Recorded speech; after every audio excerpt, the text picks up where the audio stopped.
मध्य प्रदेश के सिंगरौली जिले में सिंगरौली पुलिस की निष्पक्ष जांच पर नहीं है मृतक के परिजनों को पुलिस पर भरोसा। ठिठुरन भरी ठंड में मृतक के परिजन व ग्रामीण कलेक्ट्रेट परिसर के सामने सीबीआई सीआईडी जांच की मांग को लेकर 5वें दिनों से बैठे आमरण अनशन पर और आज ही वहीं मृतक के दशव मुंडन का कार्यक्रम भी किया गया। जिले के सरई थाने के तिनगुंडी चौकी अंतर्गत एक युवक की धारदार हथियार से निर्मम हत्या कर दी गई थी। अब हत्याकांड के मामले में मृतक अमरेश प्रजापति के परिजन उच्च स्तरीय न्यायिक जांच कराने को लेकर कलेक्ट्रेट कार्यालय के सामने पिछले 5 दिनों से धरने पर बैठे हुए हैं। पीड़ित परिजनों के साथ 50 की संख्या में ग्रामीण अनशनतन के रूप में सहयोग कर रहे हैं। गौरतलब हो कि तिनगुंडी पुलिस चौकी के चंद कदम दूर किराना दुकान के व्यवसायी अमरेश प्रजापति के 24-25 दिसंबर के दरमियान रात धारदार हथियार से हमला करते हुए हमलावरों ने मौत की नींद सुला दिया था।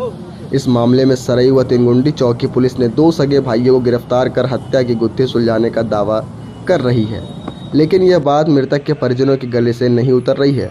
मृतक के माता पिता व पत्नी सहित अन्य परिजनों का आरोप है कि अमरेश की हत्या राजनीति के चलते हुई है, एक पूर्व मंत्री का हाथ है।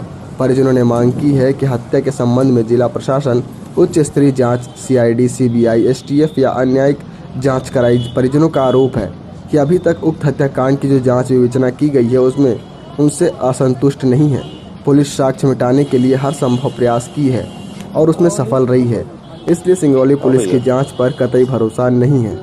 हालांकि इस पूरे मामले पर सिंगरौली पुलिस अधीक्षक वीरेंद्र प्रताप सिंह का कहना है कि हत्या के दूसरे दिन ही आरोपियों को घेराबंदी कर गिरफ्तार कर लिया गया था और आरोपियों से कड़ी पूछताछ करने के बाद आरोपी के द्वारा जुर्म कबूला गया है कि मृतक और आरोपी की पत्नी से अवैध संबंध सहित जमीनी विवाद की बात भी आरोपियों द्वारा बताई गई है। आरोपियों के कब्जे से हत्या करने वाले धारदार हथियार को भी हमने जब्त कर लिया है।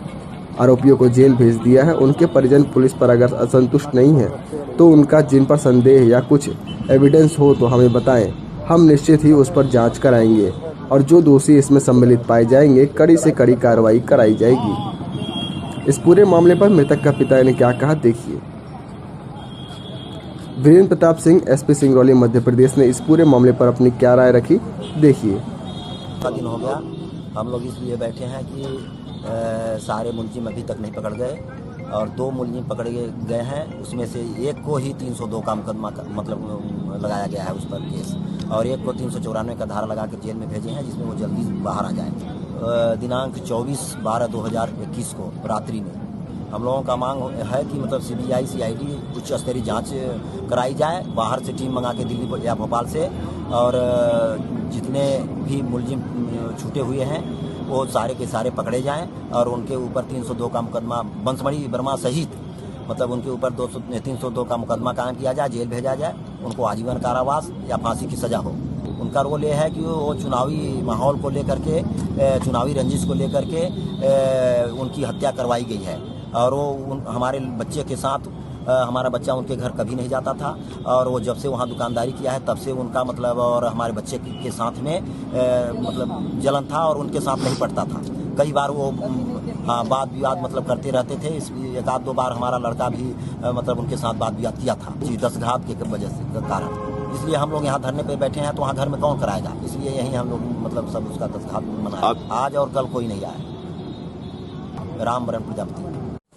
देखिए, 24 दिसंबर की दरमियानी रात में घटना हुई थी और चौकी तिनगुड़ी में ये सूचना मिली थी कि अमरीश प्रजापति जो किराने की दुकान चलाते हैं तिनगुड़ी में, उनकी अज्ञात व्यक्तियों ने हत्या कर दी है। इस पर तिनगुड़ी चौकी में मर्डर का प्रकरण पंजीबद्ध किया गया था और इन्वेस्टिगेशन के दौरान 2 आरोपियों को पुलिस ने पकड़ा है और उनसे जो घटना में प्रयुक्त हथियार है, उनके खून के कपड़े हैं और भी जो सुसंगत साक्ष्य हैं वो कलेक्ट किए गए। बहुत स्पष्ट एविडेंस होने से इन दोनों आरोपियों को, जिनका नाम प्रदीप प्रजापति है और दिनेश प्रजापति है, इनकी मृतक के बगल में इनकी किराने की दुकान थी और किराना दुकान को लेकर के और जमीन को लेकर के रंजिश इनकी थी पहले से। इसमें और भी कारण है इसके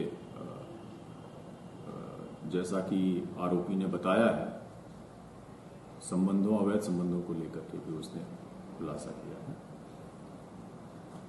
इन दोनों आरोपियों को गिरफ्तार करके जेल भेजा गया है और इसमें अभी विवेचना चल रही है।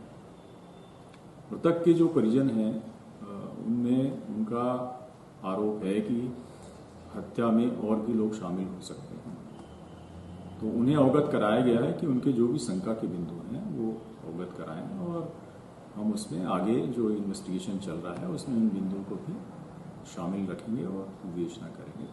नया तथ्य अगर कोई आता है तो उस पर भी हम लोग कार्रवाई करेंगे, लेकिन अभी तक की जो विवेचना हुई है इसमें ये 2 ही आरोपी आए हैं जिनके खिलाफ कार्रवाई की गई है। सभी तथ्यों से मृतक के परिजनों को अवगत कराया गया है और इसमें अग्रिम वैधानिक कार्रवाई की जाएगी।